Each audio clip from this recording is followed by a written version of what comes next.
Pouvez-vous imaginer ce que c'est d'être tellement jolie que les gens vous harcèlent? La plupart d'entre vous pensent sûrement qu'être jolie est génial. Mais attendez de connaître mon histoire. Je m'appelle Jasmine et j'ai 16 ans. Et oui, je tiens mon nom de la princesse Jasmine. Car au moment où je suis née, mon père a dit que je lui ressemblais beaucoup. Alors, en grandissant, j'étais naturellement jolie et plus je grandissais, plus les garçons me couraient après. Mais je n'y prêtais pas attention. Juste parce que j'étais jolie ne voulait pas dire que j'étais prétentieuse. En fait, j'étais une enfant très attentionnée. J'adorais aider mes camarades et je me fichais de l'apparence physique. Je voulais aider tout le monde. Une fois en CE2, il y avait des garçons qui se battaient et j'ai voulu les aider. Mais je fus très choquée en apprenant qu'ils se battaient pour moi. Notre maîtresse a interrompu la dispute et les a fait s'asseoir au fond de la classe, loin de moi. J'étais tellement choquée. Pourquoi ils se battaient pour moi? Eh bien, quand j'étais en CM2, j'étais devenue encore plus jolie. Et à un moment, il y avait 5 garçons qui se battaient pour moi. Un jour, 2 d'entre eux, Jason et Tom, couraient tous les 2 vers moi de part et d'autre de la cour. J'étais là à les regarder arriver, puis j'ai paniqué et j'ai vite esquivé. Ils se sont rentrés dedans et sont tombés. Honnêtement, c'était très drôle. Je les ai aidés à se relever, mais au fond de moi, j'étais morte de rire. La plupart des filles adoreraient avoir une telle attention. Mais ça me rendait folle. Je voulais juste qu'on m'apprécie pour qui j'étais, pas parce que j'étais jolie. Mais si je recevais beaucoup d'attention de la part des garçons, les filles ne m'aimaient pas. Il y avait une fille, Mia, qui me détestait tellement qu'elle m'embêtait. Elle faisait toujours son possible pour me faire des horreurs. Comme cette fois où elle m'a sauté dessus en cours de sport et m'a cassé le bras. Elle a dit que c'était un accident, mais je sais que c'était volontaire.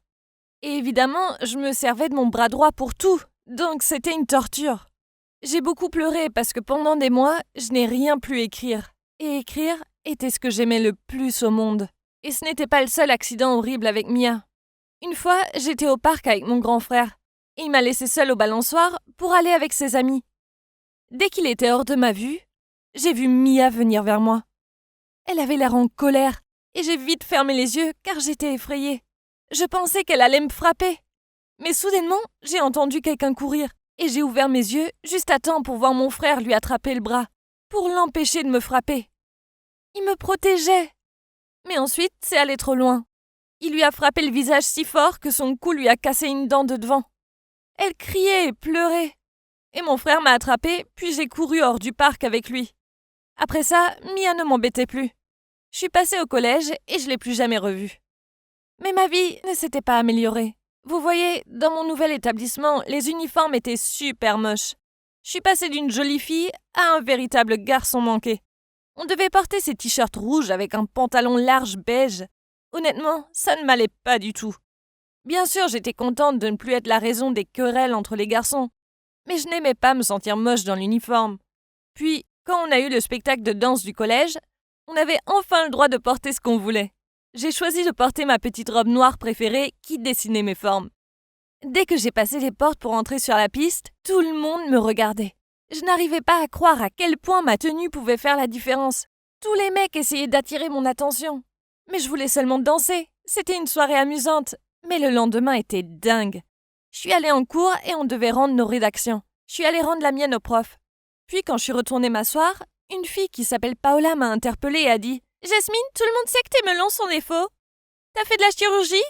À vous !» Elle a dit tout haut et tout le monde s'est mis à rire. Même mes amis.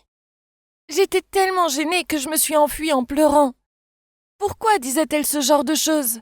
Pour empirer les choses, quand je suis arrivée à ma place, j'ai vu que quelqu'un avait saccagé mon dessin. J'adore dessiner, surtout les personnages de Dragon Ball. Et j'avais dessiné un Goku ce matin. Quelqu'un l'avait ruiné en dessinant de faux seins. Puis juste en dessous, il était écrit « Tu es tellement fausse ». Je voulais vraiment partir en courant et ne plus jamais revenir. Les gens étaient si méchants. Soudainement, un mec appelé Peter, qui était déjà assez désagréable avec moi, a attrapé mon dessin et l'a déchiré.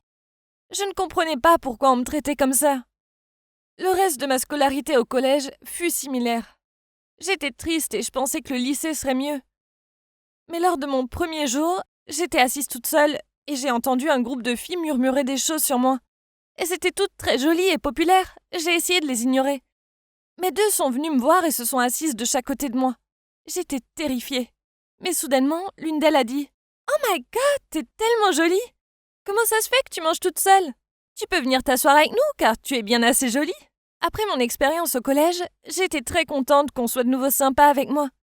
Très vite, je me suis mise à traîner avec les jolies filles tout le temps. Et la meneuse du groupe, Amanda, m'a demandé si j'avais un copain. Et quand je lui ai dit que non, elle a rigolé en disant « Ne t'inquiète pas, on va t'en trouver un. » Mais je ne voulais pas qu'elle m'en trouve un. Car plus je traînais avec elle, plus je réalisais que les mecs qu'elles aimaient étaient de véritables perturbateurs. Et je n'étais pas du tout intéressée par ce genre de mec. Après quelques semaines à traîner avec elle, je me suis rendu compte que c'était trop. Je ne voulais pas passer mes journées à raconter des ragots et à être dans le mélodrame. Juste parce que j'étais une jolie fille ne voulait pas dire que j'étais obligée de traîner avec les jolies filles. J'ai entendu qu'il y avait un nouveau au lycée, et les filles se moquaient de lui pour une raison que j'ignore. Je n'aimais pas ce qu'elles disaient sur lui. Alors le lendemain, j'ai décidé de me présenter et de voir s'il allait bien. Eh bien, je ne savais pas pourquoi on se moquait de lui. Il était canon! Canon à en crever! Mais il était super timide. Alors je me suis assise à une table près de lui, et je le fixais sans arrêt. J'ai fini par trouver le courage d'aller me présenter. « Salut, moi c'est Jasmine, dis-je. Enchantée. » Puis il a dit « Moi c'est Chris, salut. » Et après ça, on a discuté. Et je n'arrivais pas à croire à quel point on avait des points communs. Je voyais que tout le monde nous regardait discuter, mais je m'en fichais. Chris a dit qu'il avait été inquiet que personne ne veuille être son ami, et je lui ai dit que moi je voulais bien. Après ça, on a commencé à se voir tous les jours, et je suis vite tombée amoureuse de lui. Il était un peu geek, mais ça me plaisait. Une fois avant la Saint-Valentin, il m'a demandé quel était mon bonbon préféré. Puis le jour de la Saint-Valentin, il m'a fait la surprise de m'offrir des fleurs, une boîte de chocolat et un ours en peluche. Puis quelques jours plus tard, il m'a fait une autre surprise. Il avait commandé tous mes bonbons préférés, des Skittles, des Sour Patch Kids et des Airheads. J'étais super contente. C'était la chose la plus romantique qu'on ait faite pour moi. Et il n'était pas seulement intéressé par moi parce que j'étais jolie, il se souciait vraiment de moi. On a commencé à sortir ensemble après ça, puis j'ai eu mon premier baiser. C'était plutôt drôle car je n'avais jamais embrassé quelqu'un avant, alors je n'avais aucune idée de ce que je faisais. Mais c'était agréable. Et après un moment, j'ai pris le coup de main. Et maintenant, on est super amoureux. Ça fait 7 mois qu'on sort ensemble, et je n'aurais jamais imaginé que ma vie pourrait être aussi bien. On prévoit même de se marier à l'avenir. Je sais qu'on est encore jeune, mais quand on sait, on sait. Bonjour à tous, je m'appelle Gabrielle, et voici mon histoire sur ce qui peut arriver quand quelqu'un est trop jaloux de vous et qu'il essaye de ruiner votre vie. Tout a commencé avec ma mère. C'est une belle femme, et je lui ressemblais. Alors, quand elle a divorcé de mon père et qu'on a déménagé dans une nouvelle ville, j'ai évidemment commencé dans une nouvelle école. C'est là que les problèmes ont commencé. Je suis devenue populaire très rapidement. Mais pas avec les filles. Ce sont les garçons qui étaient dingues de moi. Et ça me rendait folle. Je voulais juste une vie normale avec de bons amis. Et ce n'était pas ma faute si ma mère m'avait transmise sa beauté. Bref, il y avait une fille en particulier, Céleste, qui ne voulait rien savoir. Elle était également jolie, mais elle était sérieusement jalouse de moi dès le premier jour. Je me souviens que la première semaine, j'ai entendu des filles chuchoter dans les toilettes que j'étais plus jolie que Céleste. Puis Céleste est entrée et on aurait dit qu'elle voulait hurler. Après ça, elle a tout fait pour détruire ma vie. Dans mon ancienne école, j'étais pom-pom girl, alors je les ai rejoints dans cette nouvelle école. Mais j'ignorais alors que Céleste était la chef des pom-pom girls. Elle faisait semblant d'être gentille avec moi à l'entraînement. Puis au premier match de football, on a fait notre numéro que Céleste avait chorégraphié. Elle m'a mise au sommet de la pyramide, en équilibre sur tout le monde. J'étais si nerveuse, mais je savais que je pouvais le faire. Quoi qu'il en soit, alors que je montais là-haut, j'ai soudain vu Céleste chuchoter à la fille à côté d'elle. Puis elle a bougé, et toute la pyramide a commencé à s'écrouler. Elle voulait manifestement me faire du mal, mais ça s'est retourné contre elle et nous sommes toutes tombées sur elle. Tout ce qu'on a entendu, c'était un cri quand son bras s'est cassé. Après, elle a dit à tout le monde que j'étais maladroite et que c'était de ma faute. Mais je savais qu'elle l'avait planifié pour que je sois la seule à être blessée. Et c'est pas tout. Le bal de fin d'année approchait et ma mère m'avait fait la plus belle robe longue en soie. Je me sentais comme une princesse et j'avais hâte de voir ce que les gens allaient penser. Bien sûr, Céleste portait aussi une belle robe, mais tout le monde me regardait moi. Je l'ai vu rouler des yeux. Et puis, alors que je dansais avec 2 de mes amis, j'ai senti quelque chose se déchirer. J'ai regardé derrière moi et Céleste était debout sur ma robe. J'arrivais pas à le croire. J'ai essayé de bouger, mais elle ne bougeait pas. Et ça n'arrêtait pas de se déchirer. Soudain, je me suis retrouvée avec une mini-robe et j'avais envie de pleurer. Mais mon amie a rapidement pris des ciseaux et l'a rangée et, croyez-le ou non, elle était encore plus belle qu'avant. Ha! Une fois de plus, Céleste a essayé de me faire passer pour une idiote, mais tout lui est tombé dessus. Tout le monde était impressionné par ma robe, et j'ai même lancé une nouvelle tendance, porter des mini-robes au bal de fin d'année. Cependant, malgré toutes ces farces stupides, il y avait une chose que Céleste avait et que je n'avais pas. Un petit ami. Elle sortait avec Noé, l'un des meilleurs athlètes de l'école. Et chaque fois qu'elle était avec lui et qu'elle me voyait, elle souriait et me regardait de haut en bas comme pour dire qu'elle avait un petit ami et que moi j'en avais pas. Je me fichais de sa stupide compétitivité. Je ne me souciais même pas de ne pas avoir de petit ami. Tout ce que je voulais, c'était qu'elle me laisse tranquille. Très vite, nous sommes devenus ennemis. Je ne pouvais plus la supporter, elle et son comportement agaçant. Mais les choses ont empiré. Un week-end, ma mère m'a conduit à un match et a insisté pour rester afin de regarder ma performance de pom-pom girl. Plus tard, je l'ai aperçue en train de discuter avec un homme et elle avait l'air de passer un bon moment. J'étais heureuse de la voir sourire à nouveau de façon aussi éclatante après tout ce temps. Et comme prévu, peu de temps après, elle me l'a présenté. Mais vous ne croirez pas qui c'était. Il s'est avéré que c'était le père de Céleste, de toutes les personnes sur Terre. Et pire encore, ils étaient maintenant désespérément amoureux et voulaient même se marier. Oh non, si j'avais su qui c'était, je les aurais séparés dès le début. Je ne pouvais pas être la demi-sœur de Céleste, c'était mon pire cauchemar. Et quand Céleste l'a découvert, elle a commencé à me traiter encore plus mal. Une fois, je marchais dans la cantine, quand soudain, quelqu'un m'a poussée. J'ai trébuché et j'ai heurté un garçon qui est tombé lui aussi. J'avais tellement mal, mais la douleur a vite disparu quand j'ai réalisé qui était le garçon. C'était Paul, le nouveau mec sexy qui venait de rejoindre le club d'athlétisme. Je m'excusais auprès de lui, mais il s'est contenté de rire et de dire que tout allait bien. Puis il m'a aidé à me relever et m'a emmené à l'infirmerie pour s'assurer que je n'étais pas blessée. Après, il m'a même demandé mon numéro. Je n'arrivais pas à le croire, j'étais en train de rougir pour un garçon. Ensuite, je suis retournée à la cantine, et il y avait Céleste qui me regardait avec colère. Je n'ai même pas eu à réfléchir à qui m'avait poussée. De toute évidence, c'était Céleste. Grâce à sa farce stupide, j'avais maintenant un mec mignon qui s'intéressait à moi. Et pour une fois, j'étais vraiment intéressée par lui aussi. Il n'a pas fallu longtemps pour qu'on devienne un couple. Et ensuite, nous sommes devenus inséparables. Je me rendais toujours à son entraînement de sport. Et comme Noé était là aussi, Céleste était toujours là aussi. Elle me lançait des regards noirs dès qu'elle me voyait. Je comprenais pas quel était son problème. Bref, une fois, le club d'athlétisme a suggéré que nous allions tous voir un film, y compris les petites amies. Dans la salle de cinéma, Céleste s'est assise derrière moi et n'arrêtait pas de donner des coups de pied dans ma chaise. Je me suis retournée et je lui ai demandé d'arrêter, mais elle voulait rien entendre. Je sentais la colère monter en moi et j'ai cru que j'allais exploser. Mais je voulais pas me ridiculiser devant Paul. Donc j'ai décidé que je devais rester aussi loin que possible de Céleste. C'était pas facile cependant. Notre école avait organisé une grande compétition d'athlétisme avec une autre école, et Paul s'entraînait donc tout le temps. Je m'asseyais toujours dans les tribunes pour le regarder, et le jour de la compétition, Céleste est venue s'asseoir à côté de moi. J'étais figée. Que voulait-elle faire? Au lieu de me faire une blague, elle m'a tendu une bouteille d'eau et m'a dit « Gabrielle, je veux plus être ton ennemie. Nous allons être sœurs. Alors faisons la paix, d'accord ?» Puis elle s'est tournée vers moi et a souri timidement. Waouh! Eh bien, ça c'était une surprise. Je me suis quand même sentie soulagée et j'ai dit « Je pensais que ce jour n'arriverait jamais. Je détestais que les choses soient si gênantes entre nous. » Céleste m'a juste souri à nouveau, et ensuite nous sommes descendus sur le terrain pour souhaiter bonne chance à Noé et Paul qui s'échauffaient pour la course. Enfin, la compétition a commencé. Céleste et moi étions assises ensemble, encourageant nos petits amis. Comme prévu, Paul a gagné le premier prix, et Noé est arrivé en deuxième position. J'étais si heureuse pour Paul, et j'ai couru sur le terrain pour le serrer dans mes bras.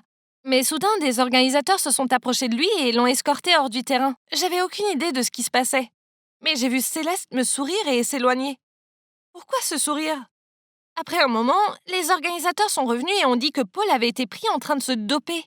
Donc maintenant, le premier prix irait à Noé. Quoi? Il n'y avait aucune chance que Paul fasse quelque chose d'illégal comme ça. Il n'avait jamais utilisé aucune sorte de substance pour être performant. Il était juste naturellement doué. Tout le monde a commencé à dire des méchancetés sur Paul, et je ne pouvais pas supporter ça. Donc je suis allée le retrouver. Je l'ai vu assis dans le coin du vestiaire, l'air choqué. Quand il m'a vu, il a secoué la tête et a dit « Je n'ai pas eu recours au dopage. Tu dois me croire, Gabrielle. Je suis pas ce genre de gars. Tout ce que j'ai fait, c'est boire l'eau que tu m'as donnée. Oh mon Dieu, la bouteille d'eau. Céleste me l'avait donnée et m'avait dit que je devais la passer à Paul pour qu'il s'hydrate avant la compétition. Je pensais qu'elle était gentille, mais bien sûr, elle ne l'était pas. C'était de Céleste dont on parlait. Elle avait planifié tout ça. Elle est allée vraiment trop loin. J'ai couru pour la trouver et j'étais en colère. Elle était contente de parler aux autres athlètes, alors j'ai attrapé son poignet et je l'ai tiré. Comment as-tu pu? Est-ce que tu essayes de ruiner la vie de Paul? Je lui criai dessus. Céleste n'a même pas été dérangée. Elle a juste souri et dit Bah ouais, c'est ça. Et alors? Je tremblais à ce moment-là et j'ai dit Tu es folle. Pourquoi as-tu fait ça? Qu'est-ce que Paul t'a fait? Je l'ai fait parce que je te déteste. Tu m'as tout volé, y compris Paul. Quoi? J'étais tellement confuse. Depuis quand Céleste aime Paul? Noé est apparu à ce moment précis, et il avait manifestement entendu ce qu'elle disait. Il a commencé à crier. Tu m'as dit que t'avais fait ça pour m'aider à gagner. Mais non, t'es une sale menteuse. Alors t'es juste jalouse de Gabriel, c'est ça? Ok, maintenant tu peux courir après ton Paul comme tu veux. C'est fini entre nous. Céleste était choquée. Elle essayait d'expliquer qu'elle avait fait ça pour lui, qu'il l'avait mal comprise, mais il ne voulait même pas la regarder. Il a dit Tu t'en sortiras pas comme ça, Céleste. Je vais le dire aux organisateurs tout de suite. Céleste a essayé de l'arrêter, mais il l'a repoussée. Et elle a fini par tomber par terre où elle a fondu en larmes. Eh ben, elle le méritait. Je suis repartie chercher Paul et les organisateurs ont annoncé qu'il y avait quelques problèmes avec les résultats et que la compétition serait répétée le week-end suivant. Paul avait l'air si heureux et m'a pris dans ses bras. Tout s'est bien passé à la fin, du moins pour Paul et moi. Paul a encore gagné la première place et maintenant il va participer à la compétition internationale. Quant à Céleste et Noé, ils ont rompu. Céleste a déménagé dans une autre ville avec sa mère et Noé a été renvoyé du club d'athlétisme. Par ailleurs, ma mère et le père de Céleste vont bientôt se marier. Et même si je ne supporte pas Céleste, je vais quand même y aller, parce que ça signifie beaucoup pour ma mère. Au moins, je n'ai pas besoin de vivre dans la même maison que Céleste. C'est la personne la plus envieuse que je n'ai jamais rencontrée. Et ça ne lui a rien apporté de bon. La jalousie est vraiment un poison. C'est bien mieux d'être heureux avec ce que t'as. Pas vrai? Hey, je m'appelle Martine, j'ai 17 ans et tout le monde me considère comme un aimant à filles. Je n'y peux rien, je suis tout simplement irrésistible pour les dames. C'est quelque chose dont je suis fier. Je veux dire, être capable de séduire n'importe quelle fille que j'aime, c'est un accomplissement, n'est-ce pas? Je ne blâme pas les filles. Je me trouve irrésistible aussi. Je suis beau, riche et je peux charmer les oiseaux dans les arbres. Si je pouvais sortir avec moi-même, je le ferais. Oui, j'aime flirter avec les jolies filles, mais je suis célibataire depuis un moment maintenant. Par choix. C'est simple, les filles sont trop compliquées. Elles commencent par être gentilles et innocentes, mais quelques mois plus tard, elles se transforment en psychopathes possessives, vérifiant mon téléphone, m'accusant de les tromper et boudant quand je passe du temps avec mes amis au lieu de regarder une comédie romantique débile avec elles. Je crois que lorsqu'une relation tourne à ce point au vinaigre, il n'y a qu'un moyen de la sauver. Cependant, ma dernière ex, Zoé, était presque impossible à quitter. Quand je lui ai dit que je ne voulais plus être avec elle, elle est devenue folle. Après 355 appels manqués et 1026 messages sans réponse, elle ne semblait pas comprendre le message. De plus, elle a lancé une rumeur à l'école selon laquelle je l'avais mise enceinte et que je l'ai abandonnée. Elle et mon enfant à naître. Une après-midi passée à expliquer au directeur que Zoé mentait n'était pas une partie de plaisir pour moi. Zoé avait besoin d'être arrêtée, alors j'ai demandé de l'aide à mon meilleur ami Lucas. Oh, je ne vous ai pas parlé de Lucas. Ce n'est pas seulement un ami, c'est mon acolyte. Chaque fois que j'ai besoin de lui, il est venu sans poser de questions et a fait tout ce que je lui ai demandé. Lucas est un gars timide et un peu loufoque. C'est peut-être pour ça qu'il aime être ami avec un garçon rusé comme moi. À cette occasion, je lui ai passé une tenue de flic et lui ai dit de demander d'aller chez Zoé. Je me suis caché derrière la clôture et je regardais quand elle lui a ouvert la porte. Elle ne l'a pas reconnu. Au contraire, elle a complètement paniqué quand il lui a dit que si elle continuait à me calomnier, elle devrait l'accompagner au poste. Elle a fondu en larmes et a promis qu'elle ne mentirait plus jamais. Puis un jour, Lucas est venu me voir et m'a dit qu'il avait besoin de mon aide. Bien sûr, mon pote, tout ce que tu veux. Il a dit qu'il avait le béguin pour cette fille, mais qu'il ne savait pas quoi faire pour obtenir ces infos. Oh, mon garçon est amoureux. Facile. Laisse-moi faire. Le lendemain, nous sommes allés au centre commercial et il m'a montré cette fille. Il s'est avéré qu'elle est mignonne et qu'elle travaille dans un magasin de vêtements. Les vacances d'été venaient de commencer. J'étais donc le plan parfait pour aider mon frangin à séduire cette fille. Je lui ai dit de postuler pour un emploi à temps partiel là-bas, mais il a immédiatement refusé disant qu'il était beaucoup trop nerveux pour le faire. Le lendemain, je suis donc allé au magasin, j'ai montré mon CV au patron et j'ai demandé un emploi. Mais il a dit qu'il n'y avait pas de poste vacant. Soudain, un type qui travaillait là est venu nous voir et a démissionné. Bingo, j'ai eu le boulot. Oui, j'ai dû payer à ce type 2 mois de salaire en échange de sa démission. Mais bon, tout ça pour mon frangin. L'argent, ce n'est pas ce qui me manquait. Bref, premier pas fait. Donc j'ai commencé le travail et toutes les filles qui travaillaient là-bas ont immédiatement afflué autour de moi. Comme je l'ai déjà dit, je suis un aimant à fille. Enfin, toutes sauf la fille que Lucas aime. Elle n'avait pas l'air de s'y intéresser. J'ai quand même découvert son prénom. C'était Alice. Les jours suivants, j'ai passé beaucoup de temps à essayer de parler à Alice pour apprendre à la connaître. Mais elle continuait à m'ignorer. Je savais que je devais améliorer mon jeu. Alors, quand j'ai appris qu'elle faisait des heures supplémentaires, j'ai saisi ma chance. Quand je rangeais des choses dans l'entrepôt, j'ai fait exprès de laisser tomber une boîte sur la tête de mon patron quand il est passé. Ne vous inquiétez pas, ce n'était pas lourd. Il n'était pas très content et m'a fait faire des heures supplémentaires. Bingo. Super. Il n'y avait que moi et Alice seuls dans le magasin. Elle avait l'air épuisée alors je lui ai passé de l'eau et lui ai dit « Tu es fatigué, rentre chez toi, je peux te remplacer. » Elle a regardé le verre d'eau et a souri. « Je vais bien, tu n'es pas fatigué de me courir après et de n'arriver à rien? Je sais quel genre de garçon tu es. » Puis elle s'est levée pour continuer à travailler et m'a complètement ignoré. Une fois de plus, j'ai échoué. Il est temps de passer au plan B. J'ai convaincu Lucas de faire semblant d'être célèbre et de venir au magasin. Je lui ai dit de payer des filles pour qu'elles lui demandent des autographes et des photos quand il entrerait. Le plan était qu'il demande conseil à Alice, qu'elle soit intéressée et qu'elle craque pour lui. Un plan parfait, hein. Ouais, ça ne s'est pas si bien passé. Il s'est pointé en ressemblant à une sorte de clown. Je lui ai dit de s'habiller de manière vive, mais je ne voulais pas dire qu'il devait s'habiller comme s'il avait volé un arc-en-ciel. Aucune des filles qu'il avait payées pour l'embêter n'est venue. Alors il est resté là, maladroit, et Alice n'avait pas l'air très impressionnée. Ce gars est stupide. Est-ce que je devais vraiment tout faire pour lui? Alors j'ai trouvé le plan C. J'ai décidé de la kidnapper. Je plaisante. En fait, je l'ai emmenée à la plage. Nous n'avions qu'une équipe du matin ce jour-là. Alors quand nous avons terminé, je l'ai attendue dehors. Dès que je l'ai vue, je l'ai tirée vers la voiture qui attendait et j'ai dit à mon chauffeur de partir. Elle n'était pas très contente et a menacé d'appeler les flics. Je lui ai dit de se détendre et de profiter de la journée parce qu'elle avait travaillé si dur. À la fin, elle a arrêté de crier et m'a dit qu'il y avait intérêt à avoir de la glace. Nous avons joué avec l'eau, trouvé des coquillages, vous savez, les trucs normaux de la plage. Son humeur s'est améliorée et je pouvais sentir qu'elle était plus à l'aise avec moi. Puis nous nous sommes assis sur le sable et nous avons regardé le coucher de soleil. J'ai vu Alice regarder sa montre, puis me regarder. Il se fait tard. Est-ce l'heure de rentrer? Bien sûr, mais hey, que dirais-tu si la prochaine fois on t'achetait une nouvelle montre? La tienne est ancienne. Elle a secoué la tête. Non, pas mon problème, c'est mon père qui me l'a donnée. C'était un grand homme, mais quand j'avais 9 ans, il a commencé à boire.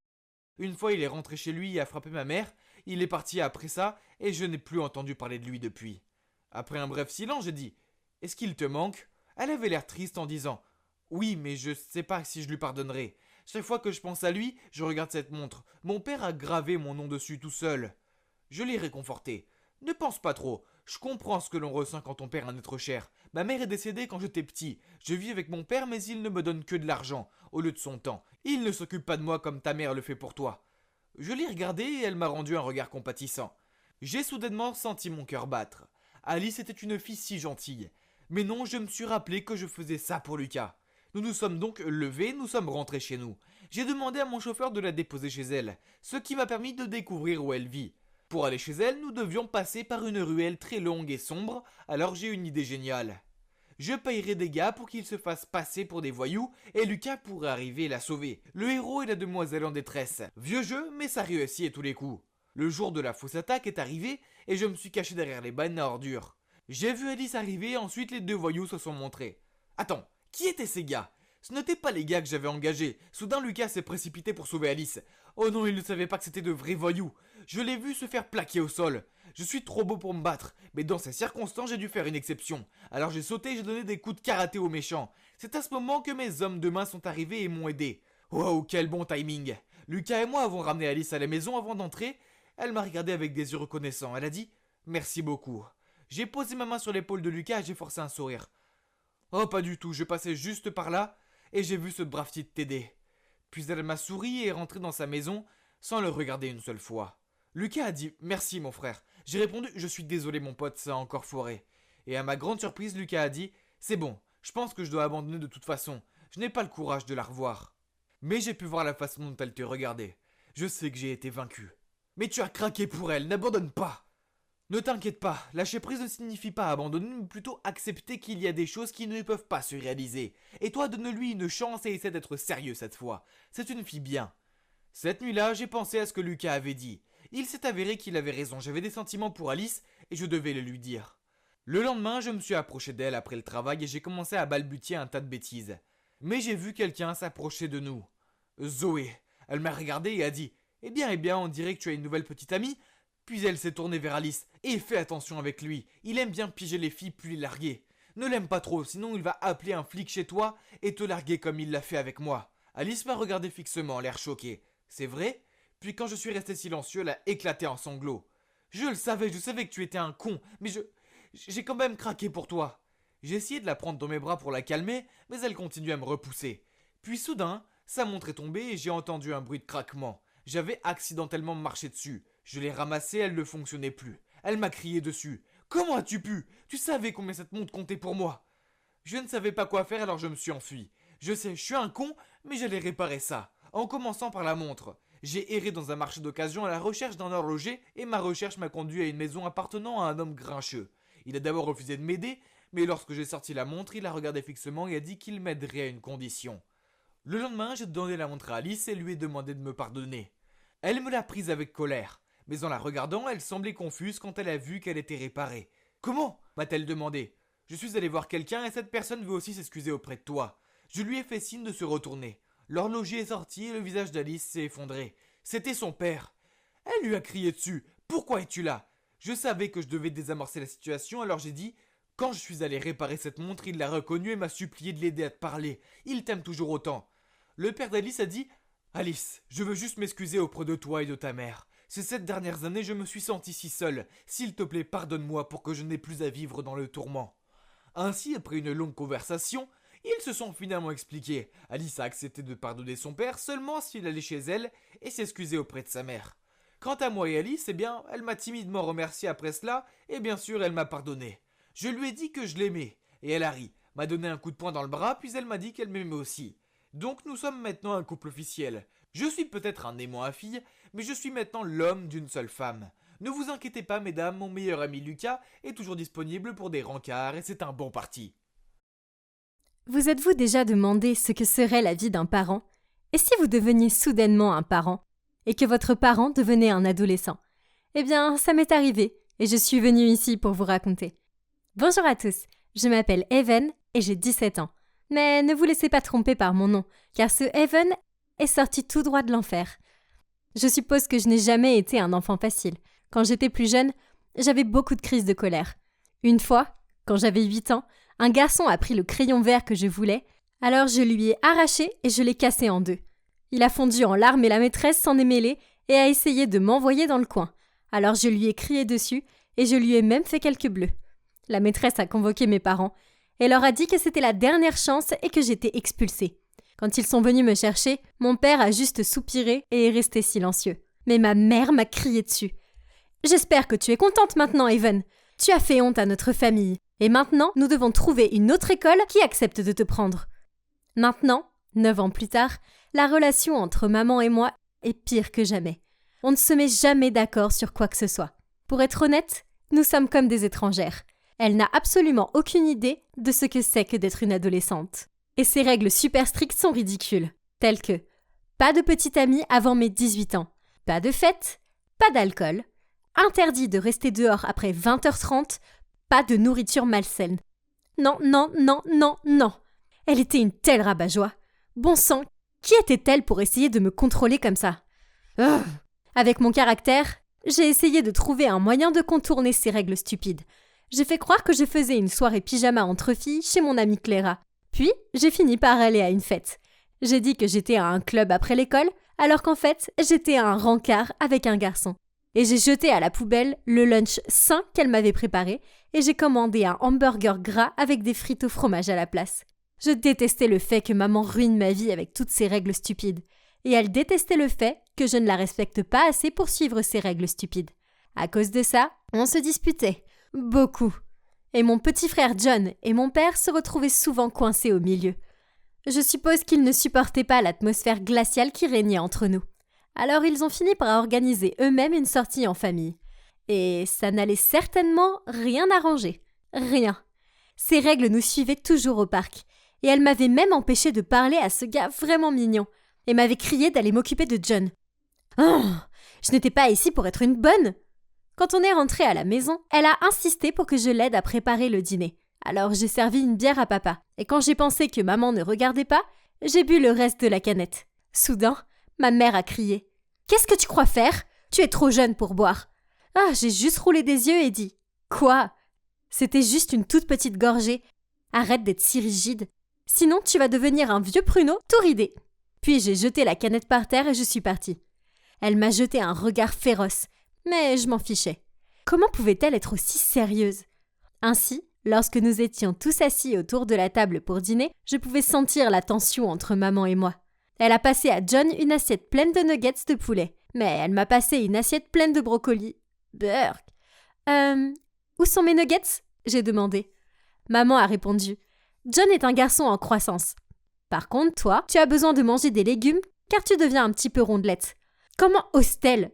Je n'étais même pas grosse. En fait, je suis si maigre que je pourrais être un mannequin. Si quelqu'un devait faire attention à son poids, c'était elle, pas moi. C'était elle qui se serrait dans son vieux jean moulant. Alors, j'ai pris mon assiette de brocolis et je l'ai jetée à la poubelle. Maman s'est levée et a dit « Bien, reste affamée, je m'en fiche. Et tu dois nettoyer derrière toi à partir de maintenant. » J'ai répondu en hurlant « C'est ridicule! Mon estomac est vide et tu me donnes des corvées? Est-ce de la maltraitance d'enfant ?» C'est alors que mon père nous a fait sursauter en tapant du poing sur la table. « Ça suffit, toutes les deux.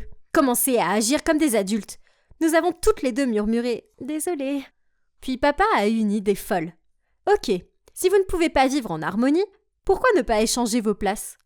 Maman et moi étions un peu confuses. « Qu'est-ce que tu veux dire ?» Je lui ai dit. « Eh bien, c'est simple. Even, tu échangeras ta place avec maman et tu feras le ménage, les courses, le dîner. Tu t'occuperas de John et ainsi de suite. Tandis qu'Ariana, il regarde maman, tu revivras ton adolescence et tu iras à l'école. Disons, pendant 2 jours. » Maman semblait ravie à l'idée d'être moi. Quant à moi, je n'étais pas convaincue. Je veux dire, qui aime faire des corvées ?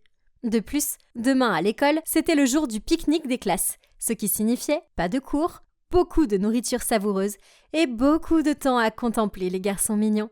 Mais maman semblait si excitée à l'idée d'être moi. Alors, j'ai décidé que je pouvais en tirer un avantage. « Ça veut dire que je n'ai pas à suivre de règles stupides ?» j'ai demandé. Et maman et papa ont hoché la tête en signe d'accord. « Ok alors, toutes les règles strictes sont supprimées. Ça veut dire que je peux manger du chocolat au lit ?» a demandé John. J'ai souri. Bien sûr que oui. Maman a juste haussé les épaules et a dit « D'accord maman. Maintenant, je dois préparer des trucs pour mon pique-nique. » Et elle a couru en haut, toute excitée. Ce serait un jeu d'enfant. Pas vrai ? Je veux dire, à quel point pourrait-il être difficile d'être maman ? Le lendemain matin, John m'a réveillée très tôt et a insisté pour que je lui fasse le petit déjeuner. Pendant que je versais des céréales dans un bol pour lui, maman est apparue. Elle portait son chapeau à l'envers. Bon sang, quelqu'un devait vraiment lui dire que ce n'était plus les années 90. « Amuse-toi bien, Ariana !» Je lui ai fait un clin d'œil. « Toi aussi, maman !» Elle m'a fait un clin d'œil en retour.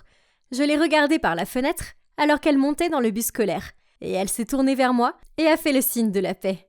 Bon sang, est-ce qu'elle pourrait être encore moins cool ? Peu importe, elle pouvait être aussi ridicule qu'elle le voulait. Je m'en fichais, puisque j'avais la journée entière à la maison.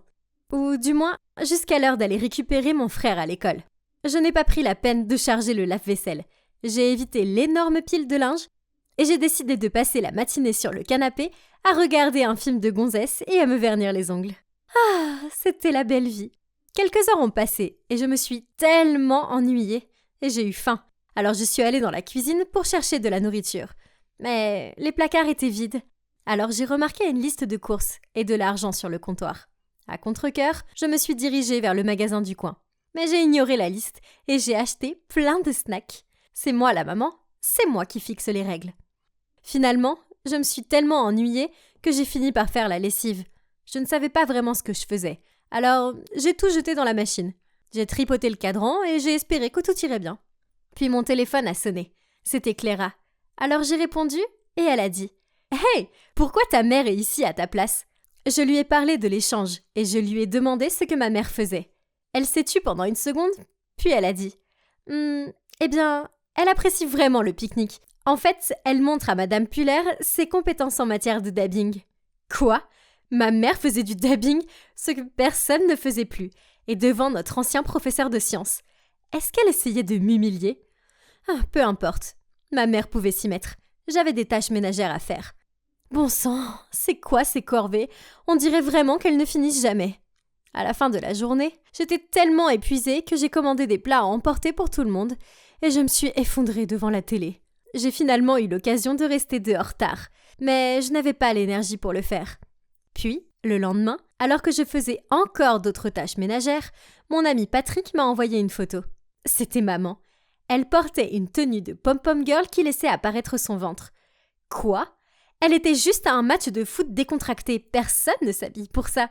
Puis, Patrick m'a envoyé une autre photo, sur laquelle maman tripotait ses cheveux et touchait l'épaule d'un sportif. Oh mon Dieu! Essayait-elle de le draguer? Peu importe, je n'avais pas le temps pour ça. Je devais aller chercher John à l'école, puis aller à l'épicerie pour acheter des provisions pour le dîner.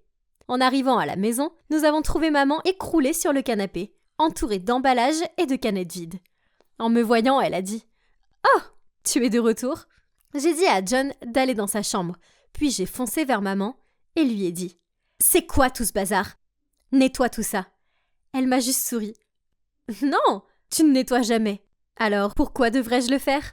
Après tout, nous avons échangé nos rôles, tu te souviens ?» Elle a fini sa bière, puis a roté bruyamment avant de jeter la canette à mes pieds et de s'en aller.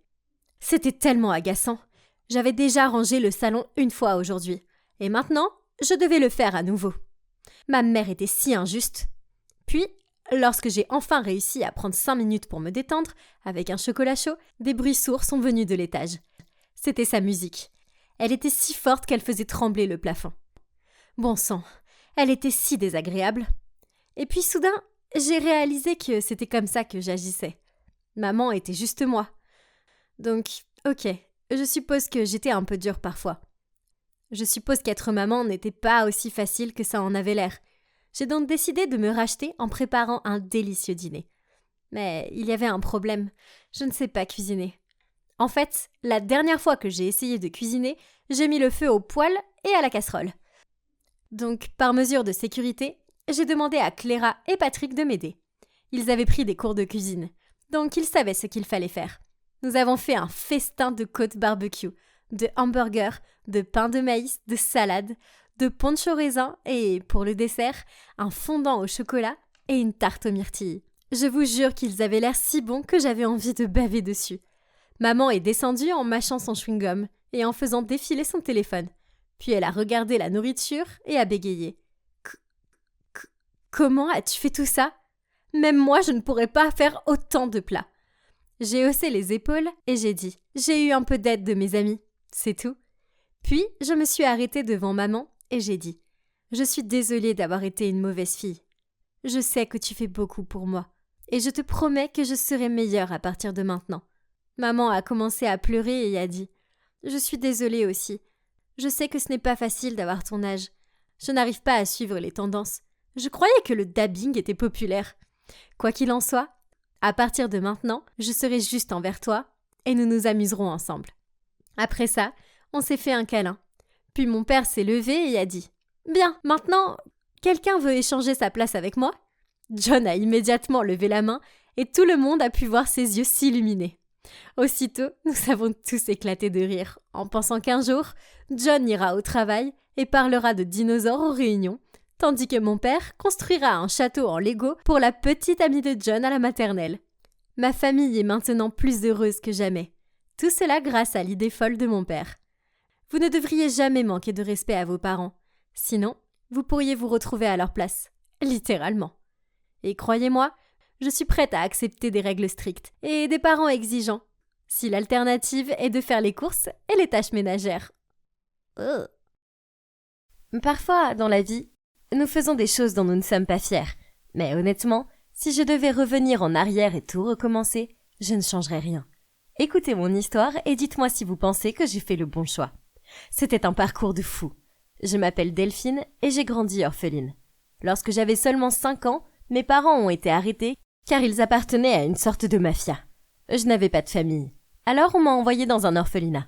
J'étais trop jeune pour vraiment comprendre tout cela. Je pensais simplement que mes parents étaient tellement occupés par leur travail qu'ils n'avaient pas le temps de s'occuper de moi. Mais plus tard, j'ai compris que mes parents étaient de mauvaises personnes. qu'il me frappait souvent et qu'il me privait même de nourriture quand je faisais des bêtises. Au cours des 4 années suivantes, j'ai été adoptée par 3 familles différentes. Les 2 premières expériences ne se sont pas bien terminées et les familles m'ont renvoyée. Mais la 3e famille était vraiment gentille. Malheureusement, la chance n'était pas de notre côté. On a eu un accident de voiture. J'ai eu la chance de survivre, mais mes parents adoptifs n'ont pas survécu. J'étais dévastée et on m'a renvoyée à l'orphelinat. Je ne comprenais pas pourquoi j'étais si malchanceuse. J'avais vraiment l'impression que l'univers me punissait.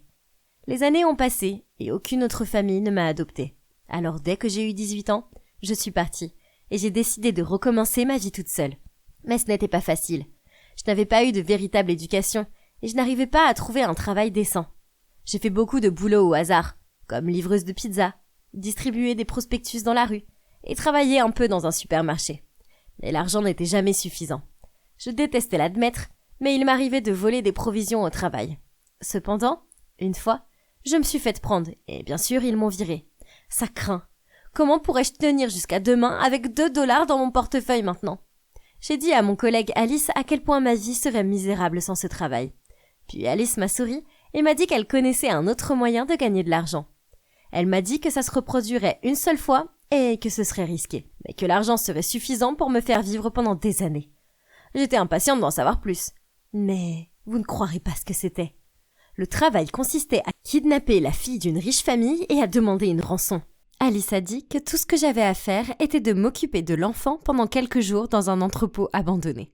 Et quand les parents auraient payé la rançon, ils renverraient l'enfant et je serais libre de partir avec tout mon argent. Je veux dire, ça avait l'air facile, non? Ce n'est pas comme si je l'avais kidnappée. Je prenais juste soin d'elle pendant quelques jours. C'était plus comme une babysitter. Donc, rien ne pouvait mal tourner, pas vrai? La petite fille s'appelait Louise et elle avait juste 2 ans. Ses parents, Monsieur et Madame Taylor, étaient connus et ils étaient très riches. Le plan était en fait très simple. Tous les dimanches, sa nounou l'emmenait au parc et c'est là qu'elle devait être kidnappée. Vous vous demandez probablement si ça a bien tourné.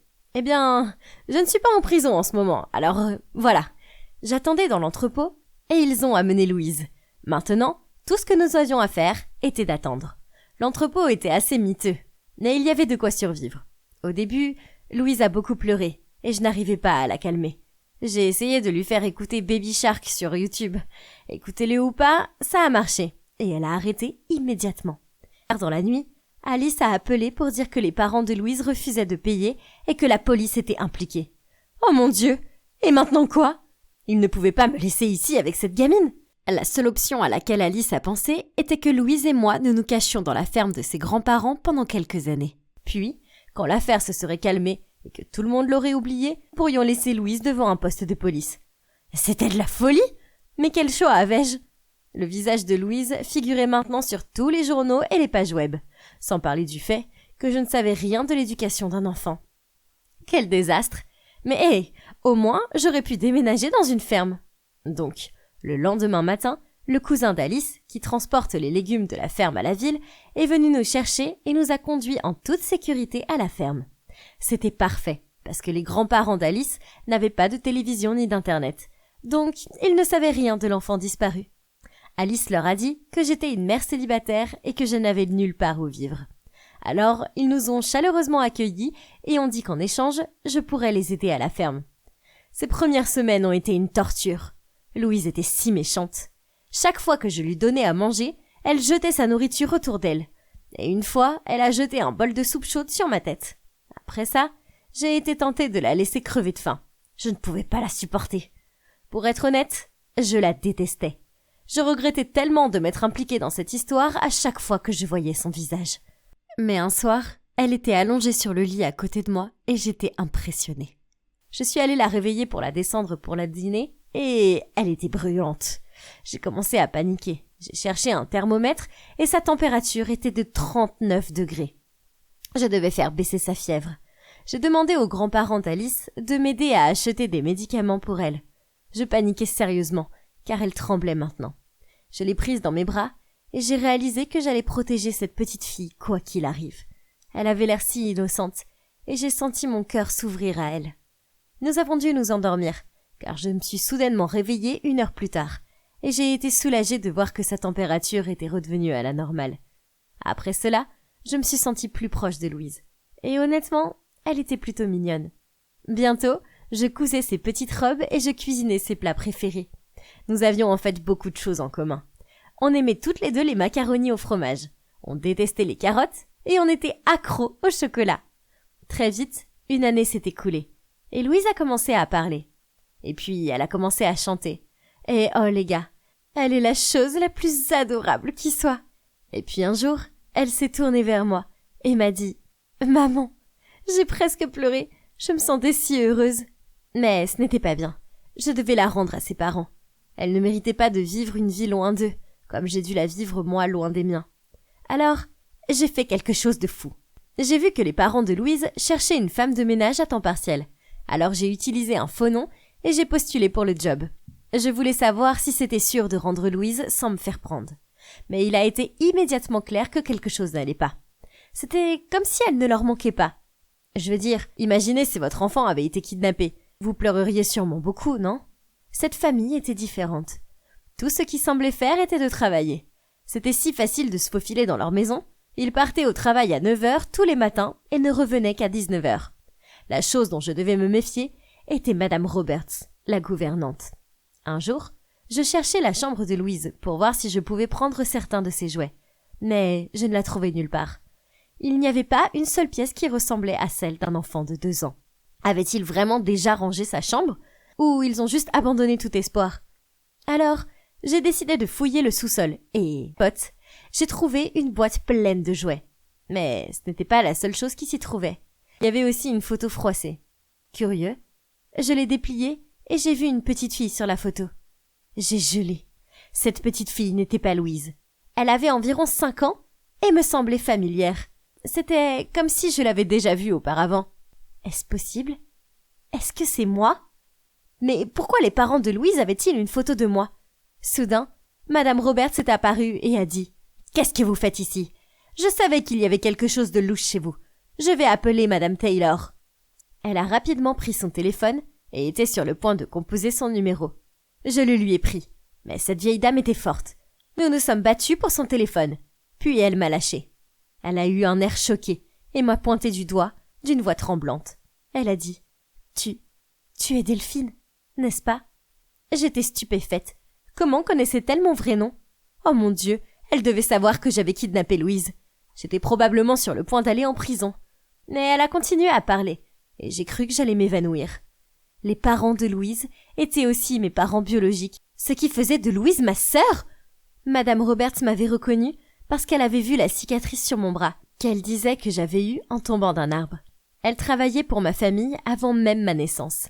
Mais ensuite, elle a dit quelque chose qui m'a choquée encore plus. Ne reviens pas dans cette famille, Delphine. S'il te plaît, c'est pour ton propre bien. Si tu restes, tu seras en danger, comme la pauvre petite Louise. Il ne se souciait pas du tout d'elle. Il la laissait souvent mourir de faim. Et puis elle a été kidnappée. Ils n'ont même pas pris la peine de la chercher. Ils sont cruels et sans cœur, et tout ce qui les intéresse, c'est de faire de l'argent. Avoir un enfant pour eux n'était qu'une partie de la couverture pour leurs affaires illégales. J'espère vraiment que Louise est dans un endroit plus sûr maintenant. Tout est mieux que cette famille. Oh mon Dieu, c'était vraiment fou! Après toutes ces années, j'avais enfin retrouvé mes parents. Mais au fond de moi, je savais que Madame Roberts avait raison. Si Louise et moi revenions, nos vies seraient un enfer. Avant de quitter la pièce, j'ai posé une dernière question à Madame Roberts. Mes parents m'ont-ils cherché quand ils sont sortis de prison? Madame Roberts a secoué la tête avec tristesse. Mais soyons honnêtes, je connaissais la réponse avant même de la poser. Alors, je suis retournée à la ferme et j'ai continué à m'occuper de Louise.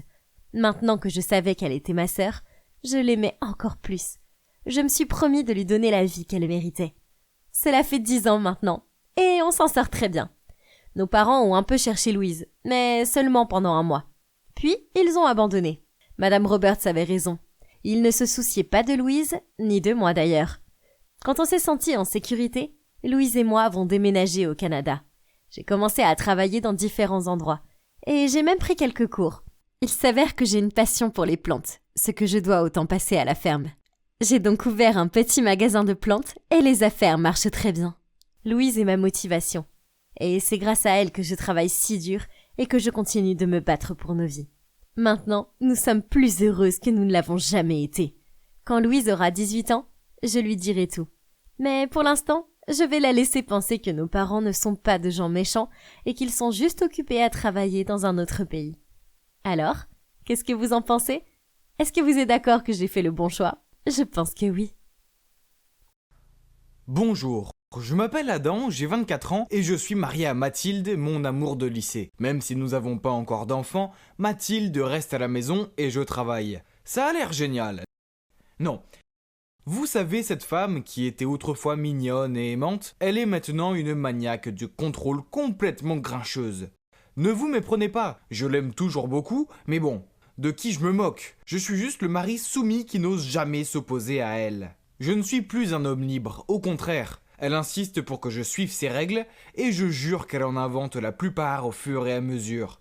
Pas de sortie avec des amis, pas de voyage de plus d'une journée, même s'ils sont liés au travail. Le dîner n'est pas autorisé à l'extérieur, sauf si je l'emmène avec moi. Pas de conversation avec des collègues de travail sur les médias sociaux. Je n'ai même pas le droit de m'endormir avant elle, sinon elle me réveille en me criant dessus. Si j'osais enfreindre ces règles, je devais faire ça aux conséquences. Et croyez-moi, elles ne valaient pas la peine d'y penser. Par exemple, une fois, je suis resté un peu tard au travail et le lendemain, elle m'a préparé des sandwichs moisis. Je n'ai pas remarqué avant d'en avoir pris une grosse bouchée. C'était dégoûtant.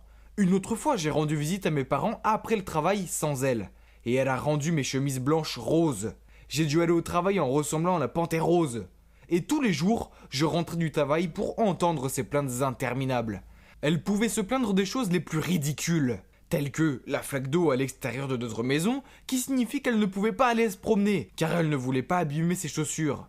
Et elle avait accidentellement bu du café normal au lieu du déca. Et maintenant, elle avait un mal de tête. Et ça continuait encore et encore. Et puis, c'est une vraie stalkeuse. Ouais, on dirait que tout ce qu'elle fait toute la journée, c'est espionner nos voisins. Sais-tu que le voisin de droite se promène dans son jardin avec une robe de chambre rose et des pantoufles à sa femme? Et que la voisine d'en face chante des airs de Noël à son chien? Oh, on s'en fout. Même si j'ose me moquer ou montrer quelque chose de forme de désintérêt, elle me crie dessus. Alors je prétendais être intéressé en disant des choses comme « C'est vrai ? Oh, c'est bien. Continue s'il te plaît. » Le harcèlement ne s'arrêtait pas non plus lorsque j'étais au travail, car elle m'envoyait constamment des SMS me demandant de rentrer plus tôt à la maison pour réparer l'ampoule, le robinet ou tout autre objet qu'elle avait réussi à casser. Bon sang, pourquoi y avait-il tant de choses cassées ces derniers temps? Faisait-elle exprès de les abîmer pour que je me précipite à la maison, après le travail, pour les réparer? Non, ça ne peut pas être possible, pas vrai? Une fois pendant le travail, elle m'a envoyé un message disant que la machine à laver fuyait de partout et m'a demandé d'appeler un réparateur. Je ne comprenais pas pourquoi elle ne pouvait pas en appeler un elle-même, puisque j'étais au travail. Quoi qu'il en soit, j'ai oublié de le faire. Alors elle a appelé sur mon numéro professionnel et a exigé que je rentre chez moi immédiatement. Le problème, c'est que c'est mon collègue de travail qui a répondu au téléphone. Le pauvre gars a dû tenir le téléphone loin de lui car elle criait si fort. « Tu l'as cassé, rentre chez toi et répare-la immédiatement !» J'ai pris le téléphone de mon collègue et j'ai répondu « En quoi c'est ma faute ?» Elle a répondu « Eh bien parce que tu portes 3 tenues en une journée et moi seulement une. Donc c'est toi qui l'as cassée, pas moi. Alors viens la réparer. » Oui, mais je n'ai pas vu la logique dans son argumentaire. Je ne savais plus qui elle était, ni où était passée la belle Mathilde d'autrefois. Oh, comme j'avais envie d'être un nouveau célibataire. Puis alors que je pensais que les choses ne pouvaient pas empirer, eh bien elles l'ont fait. Mon entreprise fêtait son 10e anniversaire. Mon patron a donc organisé une fête et a invité tous les collaborateurs et leurs familles. Oh non, la dernière chose dont j'avais besoin était que ma femme qui me contrôlait m'embarrasse. Mais Mathilde a vérifié mes mails et a découvert la fête. Elle a immédiatement répété sa règle. Le dîner n'est pas autorisé à l'extérieur, sauf si tu m'emmènes avec toi. J'ai forcé un sourire et fait semblant d'être content qu'elle se joigne à moi. J'espère que rien ne se passera. Nous étions à la fête depuis 5 minutes et je souriais poliment à ma collègue. Quand Mathilde est devenue rouge de colère, a renversé son vin sur la robe de cette femme et a dit « oups » et est partie. J'ai passé des serviettes à ma collègue et je me suis excusé. Pourquoi Mathilde était-elle si enfantine? Je ne pouvais pas perdre mon travail à cause de ces crises de jalousie. Puis je l'ai trouvée en train de parler à mon patron, En fait, elle lui criait dessus parce que je faisais trop souvent des heures supplémentaires. Mais quoi? Mon patron était furieux. Maintenant, j'étais sûr que j'allais finir par être licencié. Mais Dieu merci, grâce à un miracle et à beaucoup de supplications auprès de mon patron, je n'ai pas perdu mon emploi. Je me sentais si mal à propos de tout ça. Alors, pendant une de mes pauses déjeuner, j'ai appelé mon ami Martin. Je le connaissais depuis des années. En fait, à l'époque de l'école, il avait le béguin pour Mathilde. Et nous avons tous les deux essayé de gagner son cœur. Bref, c'est du passé. J'avais besoin de me défouler, alors je lui ai dit « À l'école, toi et moi, nous avons pourchassé Mathilde. On s'est même battu pour elle. À l'époque, je pensais avoir gagné, mais maintenant, je pense que c'est toi qui as eu de la chance. » Martin a répondu « Tu sais pourquoi ta vie de couple est si étouffante? C'est parce qu'elle t'aime trop. Si vous avez besoin de plus de liberté, c'est très facile, il suffit de faire en sorte que ta femme t'aime moins. Ne t'inquiète pas, je suis là pour t'aider. » À ce moment-là, j'étais prêt à tout essayer. De plus, c'était mon ami, donc il me soutenait, n'est-ce pas? Alors le plan était de trouver à Mathilde un travail exigeant dans une autre ville. Comme ça, je n'aurais qu'à la voir que les week-ends. J'ai donc demandé à mon vieil ami de laisser Mathilde travailler comme présentatrice de nouvelles sur sa station de radio, sur le point de faire faillite. Mathilde était si contente quand elle a reçu l'offre d'emploi, elle m'a supplié de quitter mon travail et de partir avec elle. Mais je n'étais pas d'accord. J'ai trouvé des excuses en disant que mon travail était trop bon pour que je le quitte. Et je l'ai encouragée en lui disant que c'était une bonne opportunité pour elle. Et que je lui rendrais visite les week-ends. Après ça, la vie à laquelle j'ai toujours rêvé est arrivée. C'était un tel bonheur de rentrer du travail sans qu'elle m'harcèle. Je pouvais poser mes pieds sur le canapé, m'endormir quand je voulais et sortir dîner avec mes collègues sans avoir à l'emmener avec moi. Mais la maison était calme, trop calme. Oui, il n'a pas fallu longtemps pour que je me trouve à me languir d'elle. J'ai même dormi en serrant un de ses pulls. Puis tout d'un coup, tout a pris un sens. Mathilde avait agi de la sorte parce qu'elle s'ennuyait et se sentait seule, coincée à la maison toute la journée. Elle avait envie de me parler, mais je ne faisais que de me moquer d'elle. J'étais un mari tellement terrible. J'avais été idiot et je voulais que ma femme revienne. Alors sans attendre, j'ai acheté le plus gros bouquet de fleurs que j'ai pu trouver et je me suis rendu chez Mathilde dans l'autre ville. Mais quand je suis arrivé dehors, je l'ai vu parler à quelqu'un. C'était Martin, ce serpent vicieux et sournois. Puis je l'ai vu prendre sa main. Je me suis précipité vers lui et lui ai donné un coup de poing dans le nez. Mathilde a paniqué. « Adam, tu es fou, qu'est-ce que tu fais ?» Puis elle a regardé le nez de Martin qui saignait. J'étais furieux, alors j'ai lâché. « C'est un menteur, il m'a dit de te renvoyer juste pour pouvoir s'introduire dans ta vie. » Elle m'a regardé avec surprise et a balbutié. « Quoi ? Tu m'as renvoyé ? J'ai gagné ce travail et j'ai choisi cette vie. »« Non, j'ai secoué la tête. C'est moi qui ai tout organisé, je suis désolé, je suis un idiot. » J'étais sur le point d'embrasser Mathilde, mais elle m'a repoussé et a dit « Tu t'ennuies avec moi ? Pourquoi tu n'as pas... Tu es un lâche !» Après cela, Mathilde a couru dans sa maison et a fermé la porte à clé. Je l'ai supplié de m'écouter, mais elle m'a ignoré. Je n'avais pas d'autre choix que de rentrer chez moi triste et seule. Je suis retourné chez elle chaque jour et j'ai essayé de m'excuser. Mais elle n'a jamais répondu à la porte. Chaque jour, j'ai laissé un cadeau sur le pas de sa porte, comme un gâteau au chocolat, une peluche pingouin, car c'est son animal préféré, et une photo de nous deux. Elle a pris les cadeaux, mais elle ne répondait toujours pas. Mais un soir, alors que j'attendais devant chez elle, je l'ai vue courir vers moi. Serait-ce qu'elle m'avait pardonné et qu'elle venait m'embrasser ? Mais non, un bandit la poursuivie et essayait de s'emparer de son sac à main. Je me suis précipité et j'ai plaqué ce bandit sur le sol. Elle avait tellement l'air soulagée que je sois là pour la sauver, qu'elle m'a serré dans ses bras. Après cela, elle m'a pardonné et elle est retournée chez elle. J'ai définitivement appris ma leçon maintenant. Je devrais toujours apprécier le bonheur que j'ai eu au lieu de la prendre pour acquis. Mais je suppose que je vais devoir vivre sur le fil du rasoir pour le reste de ma vie, de peur qu'un jour Mathilde découvre le grand secret que je garde. Eh oui, c'est moi qui ai engagé ce bandit. Surprise! Ce secret devra m'accompagner dans la tombe. Ou Mathilde m'enverra elle-même 6 pieds sous terre. Ou je ne sais pas. En bref, souhaitez-moi bonne chance, les gars. Croyez-vous au destin ? Eh bien, je n'y ai jamais cru. Je suis un étudiant de 21 ans qui étudie la finance et la banque. Alors oui, les chiffres sont mon point fort et je raisonne par la logique. Les horoscopes et les rencontres fortuites évidemment, mais j'ai ensuite rencontré quelqu'un qui a tout changé. Au fait, je m'appelle Kai et je vais vous raconter mon histoire. Tout a commencé un soir alors que j'étudiais. J'ai eu une sérieuse envie de Cheetos, alors je suis sorti pour en acheter. C'est alors que j'ai vu une fille de taille petite crier sur 2 types énormes dans le parc. « Hé le Bigfoot, tu viens vraiment de jeter des ordures ? Ramasse-les maintenant ou je vais te flanquer une bonne raclée !» Oh mec, cette fille avait-elle envie de mourir ? Et était-elle ivre ? et les deux gars n'avaient pas l'air contents. Ils se sont approchés d'elle, l'un d'eux a même levé la main comme s'il allait la frapper. Mais elle a rapidement repoussé sa main, ce qui n'a fait que l'énerver davantage. Mec, je ne voulais pas être impliqué dans tout ça. Alors j'ai fait comme si je ne les avais pas vus et je suis parti. Mais alors que j'étais à quelques pas, j'ai entendu un des gars crier. Puis l'autre gars a dit « Qu'est-ce que ? Dégueulasse !» J'aurais pu continuer à marcher, mais non, ma curiosité a pris le dessus. Je me suis retourné et j'ai vu qu'un type était couvert de vomi. Puis la fille m'a montré du doigt et a dit « Chérie, te voilà !» Et elle s'est évanouie. Hein ? Je ne la connaissais même pas. Je l'ai fixé, l'air perplexe. Quand un des mecs a crié « Pourquoi tu es toujours là ? Ramène vite ta folle de copine à la maison si tu ne veux pas goûter à mon poing !» J'étais tellement effrayé, je me suis précipité et j'ai soulevé cette fille. Je n'avais aucune idée de qui elle était, ni où elle vivait. Ah, c'était fou. Je l'ai posée sur un banc à côté et j'ai regardé autour de moi pour savoir si ces types étaient là. Mais heureusement, ils étaient partis. Je ne savais pas quoi faire, alors je l'ai laissé là et je suis parti. Mais j'ai commencé à me sentir mal. J'étais trop cruel, et si quelque chose d'autre lui était arrivé ? Je suis donc retourné et j'ai ramené la fille sur mon dos chez moi. Elle était beaucoup plus lourde qu'elle en avait l'air. Dès que je l'ai déposée sur le canapé, son téléphone a sonné. Alors j'ai répondu « Allô ?» Puis la personne à l'autre bout du fil a demandé « Qui êtes-vous ? Où est mon ami ?» J'ai marmonné mon adresse, j'étais sur le point de lui dire de venir chercher son ami, mais elle avait déjà raccroché. Pourquoi était-elle si impolie ? J'avais failli me casser le dos à mettre son ami en sécurité. Quel ennui ! Cette nuit avait été bien trop dramatique pour moi, et pire encore, je n'avais toujours pas de Cheetos. J'ai décidé de prendre une douche et de dormir un peu. Mais dès que je suis sorti de la salle de bain, on a sonné à la porte.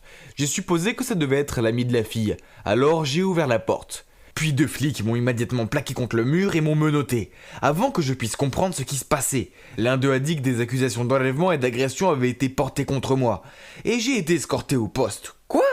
J'ai essayé d'expliquer ce qui s'était passé, mais ils n'ont pas voulu m'écouter. Cette nuit-là, alors que j'étais assis dans une cellule froide et peu accueillante, j'ai regretté ma gentillesse. Je n'ai pas fermé l'œil. J'espérais juste que le lendemain matin arrive rapidement pour que je puisse confronter cette fille à propos de cette fausse accusation. Mais avant que je puisse le faire, le policier m'a libéré à l'aube. La fille avait dessoulé et leur avait dit que ce n'était qu'un malentendu. Heureusement, elle se souvenait encore un peu. Sinon, je n'osais plus l'imaginer. J'ai juré que je ne m'impliquerais plus jamais avec quelqu'un en détresse. Aucune bonne action ne demeure impunie. Vraiment, hein ? Quelques jours plus tard, alors que je regardais la télévision, quelqu'un a frappé à ma porte. Et vous ne le croirez pas. C'était la fille ivre. Je l'ai regardée avec méfiance. « Qu'est-ce que tu fais là ?» La fille n'a rien dit. Mais au lieu de cela, elle a froidement glissé devant moi et est rentrée dans ma maison. Quoi ? À quoi jouait-elle ? Puis elle m'a jeté un regard furieux et m'a interrogé sur cette nuit-là.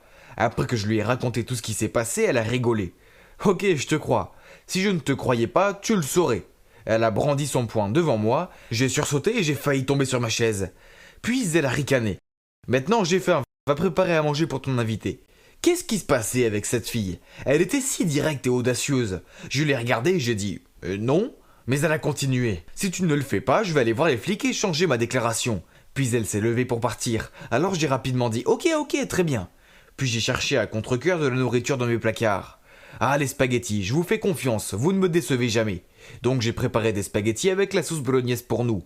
Pendant qu'elle mangeait, elle a dit « Au fait, je suis Nora, la meilleure étudiante scénariste du pays. » Elle m'a fait un clin d'œil. Elle m'a remercié pour le repas et elle est partie.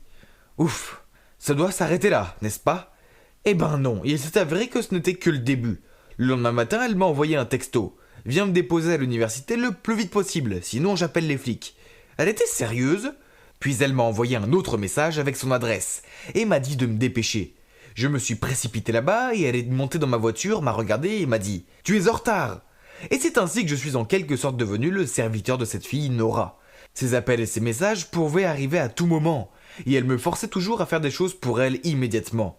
Une fois je faisais couler un bain quand elle m'a envoyé un message pour me demander de lui apporter du chocolat. Une autre fois elle m'a appelé à 2h du matin pour me dire qu'elle s'ennuyait et que je devais venir jouer à un jeu vidéo avec elle.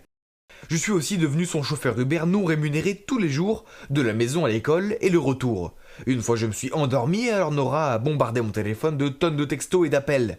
Dès que j'ai répondu en somnolent, elle a utilisé à nouveau sa menace d'appeler les flics pour me forcer à être là dans 15 minutes. C'est une vraie épine dans le pied. Une autre fois, je venais de sortir de la maison pour aller traîner avec mes amis quand Nora est arrivée et a insisté pour que je l'emmène au cinéma. Elle n'acceptait pas de refus. Alors j'ai dû annuler avec mes amis et aller voir un film sans intérêt avec elle. Une fille si difficile, non ? Mais bizarrement, au fil du temps, j'ai commencé à trouver Nora moins ennuyeuse et au contraire, je me suis retrouvé à sourire lorsqu'elle m'a envoyé un texto ou m'appelait. Les jours où elle ne me dérangeait pas, mon humeur semblait se dégrader. Est-ce que j'étais fou ? Je veux dire, elle était mignonne, très spontanée, il n'y avait personne d'autre comme elle. Mais tout d'un coup, les messages et les appels ont cessé. Ne voulait-elle plus de moi ? Nora me manquait. Plusieurs fois, j'ai dû me retenir de l'appeler. Je devrais être heureux d'être hors de son contrôle, non ? Puis un jour, mon téléphone a sonné. C'était Nora. Viens au Starbucks dans la rue Vincent. Dépêche-toi, tu as 5 minutes. Bon sang, encore ce ton autoritaire. Pourtant, je me suis immédiatement rendu à cette adresse. Quand je suis arrivé, j'ai vu Nora avec un gars et une fille. Je me suis dirigé vers eux et je me suis assis. Nora m'a pris le bras. « Chérie, pourquoi es-tu si en retard ?» Je l'ai regardée avec surprise. Elle a souri et s'est tournée vers les deux autres. « Voici Kai, mon petit ami. »« Quoi ? J'ai mal compris. Est-ce qu'elle vient de dire que j'étais son petit ami ?» Puis elle a dit « Kai, voici mon ancien meilleur ami Kim et son petit ami Greg, qui est aussi mon ex. Embarrassant, non ? Mais j'étais maintenant, donc on peut tous être amis. » En lisant la situation, j'ai réalisé que je devais jouer le jeu. Donc j'ai caressé ses cheveux et j'ai dit « Oui mon poussin, tout ce que tu veux. » Ma réplique tendre a semblé fonctionner car elles ont toutes les deux eu l'air agacées et sont parties. Alors je me suis tourné pour regarder Nora et j'ai bégayé. « Tu viens de dire que je suis ton petit ami ?» Nora a dit froidement « Oui, ça ne te dérange pas. Si ça ne te plaît pas, oublie ça. » Alors qu'elle était sur le point de partir, j'ai tiré sa main et dit « Mais oui, bien sûr, ça a l'air super. » C'est ainsi que nous sommes devenus un couple officiel. Nous avons eu quelques rencarts et elle était toujours aussi exigeante, même si je ne voulais pas qu'il en soit autrement. Puis une fois, après un mois de fréquentation, Nora m'a traîné jusqu'à un lac de cygnes dans un parc voisin. Elle m'a regardé pendant un long moment et a dit « Kai, je vais étudier à l'étranger pendant 1 an. Je pars demain. » Je l'ai regardée d'un air surpris et lui ai demandé pourquoi elle ne me l'avait pas dit plus tôt. Elle a continué. Je ne voulais pas te rendre triste et je ne sais pas si tes sentiments sont assez développés. Alors écris tes sentiments pour moi et donne-les-moi demain.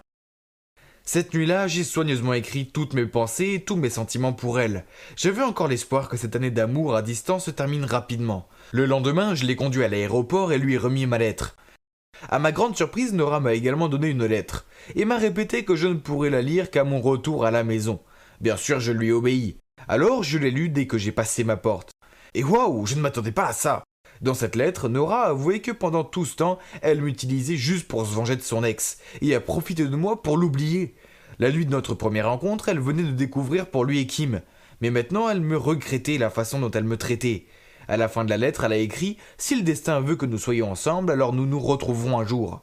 J'étais tellement choqué que je l'ai appelée pour lui dire qu'elle n'avait pas à se sentir coupable et que je lui pardonnais. J'ai continué à l'appeler, mais ça n'a pas marché. J'ai également demandé à ses amis, mais personne ne savait comment la joindre. Elle a disparu de tous les médias sociaux et, comme ça, elle a disparu de ma vie. Nora m'a tellement manqué que je me suis mis à espérer que le destin me réunisse avec elle un jour. Puis un jour, alors que je surfais sur YouTube, ce web drama intitulé « My Destiny is Yours » a attiré mon attention. Curieux, j'ai décidé de le regarder, et j'ai regardé les yeux grands ouverts. Mon histoire avec Nora se déroulait devant moi dans chaque épisode.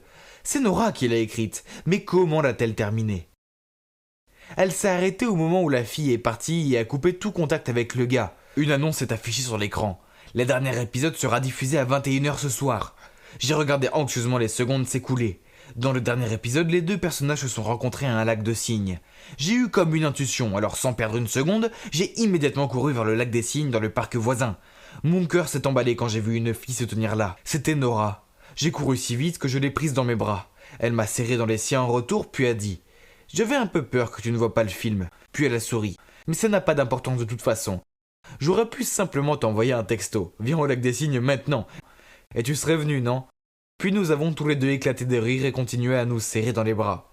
Eh bien vous voyez, le destin nous a réunis, Nora et moi. Ce rationnel sceptique croit maintenant beaucoup au destin. Et vous, avez-vous déjà trouvé votre destin ? Avez-vous déjà eu l'impression que votre famille est maudite ? Je vis avec ma grand-mère, ma mère et ma grande sœur. Je suis entourée de femmes, mais pas un seul homme. Ça doit être une malédiction parce que mes grands-parents ont eu un mariage terrible. Et le mariage de mes parents aussi avait été un vrai fiasco. Donc, ça a rendu ma mère et ma grand-mère super allergiques aux hommes. Elles pensaient que tous les hommes étaient dangereux. Et nous avertissaient toujours, ma sœur et moi, de ne pas nous approcher des garçons. Au fait, je m'appelle Myriam, et ma sœur s'appelle Axel. C'est la gentille qui écoute toujours ce que disent maman et grand-mère. Et je suppose qu'on peut dire que moi, je suis l'enfant rebelle. La plupart de mes amis étaient des garçons. Mais bien sûr, ma famille ne le savait pas. Chaque fois que je parlais de mes amies, je prétendais qu'elles étaient toutes des filles. Sinon, ma mère me tuerait probablement. Même si j'étais entourée d'amis masculins, quand il s'agissait d'amour, c'était une toute autre histoire. J'étais en fait assez timide à ce sujet. Peut-être que ma mère et ma grand-mère avaient vraiment une influence sur moi, car chaque fois qu'un garçon me disait que je lui plaisais, je ne le croyais pas. Une fois, au collège, j'ai presque cru un garçon. Il disait qu'il était fou amoureux de moi et qu'il serait même prêt à mourir pour moi. Il s'asseyait littéralement devant notre porte d'entrée du matin au soir, attendant que j'accepte d'être sa petite amie. Mais il n'a pas pu échapper à la colère de ma mère.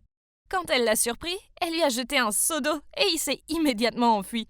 Il est clair qu'il ne voulait pas mourir pour moi. Il y a eu d'autres garçons qui disaient aussi qu'ils ne pouvaient pas vivre sans moi, mais je les vois toujours se balader en vie et en bonne santé. Donc, je suppose que ma mère et ma grand-mère avaient raison. Les hommes sont une bande de menteurs. Mais il y avait toujours des exceptions. Et mon exception était Samuel. Oh, le rêveur Samuel. Je l'ai rencontré dans un magasin de disques. Et nous sommes allés chercher le même disque exactement au même moment. J'ai eu le coup de foudre dès le premier regard. Tous ces avertissements sur les garçons ont quitté ma tête. Et je pouvais à peine voir. Mes yeux s'étaient transformés en émojis de cœur. La suite a marqué l'histoire. Nous sommes tombés amoureux l'un de l'autre. Nous sommes devenus un couple. Et j'ai fini par trouver le courage de le ramener à la maison. Je parie que personne ne pourrait refuser un gars aussi mignon, y compris ma grand-mère et ma mère. Je ne savais pas que je l'invitais en fait dans la fosse au lion. Dès qu'il est entré dans notre maison, il a fait un câlin à ma grand-mère et il a dit « Vous devez être la mère de Myriam, je vois d'où elle tient sa beauté. » Puis il s'est tourné vers ma mère et a dit « Salut Axel, t'es encore plus jolie que sur les photos. » Mais c'est alors qu'Axel est apparu. Et Samuel a réalisé qu'il n'avait pas prévu que j'aurais une grand-mère et une mère aussi jeunes et aussi belles. Ma mère et ma grand-mère ont essayé de cacher leur amusement. Et Samuel m'a fait un clin d'œil. Oh là là, il était rusé. Au milieu du dîner, quand Samuel est allé aux toilettes, j'ai remarqué que ma mère et ma grand-mère se souriaient l'une à l'autre. Elles préparaient quelque chose. Et si elles avaient mis quelque chose dans la nourriture? Je ne leur faisais pas confiance. Alors je leur ai demandé ce qui se passait. Mais elles m'ont souri gentiment et m'ont dit « Rien, ma chérie ». J'ai pris une bouchée de sa purée de pommes de terre et c'était tellement salé. Je leur ai demandé pourquoi elles avaient fait ça. Et ma grand-mère a répondu « Nous voulons juste voir s'il est un menteur comme tous les autres hommes, chérie.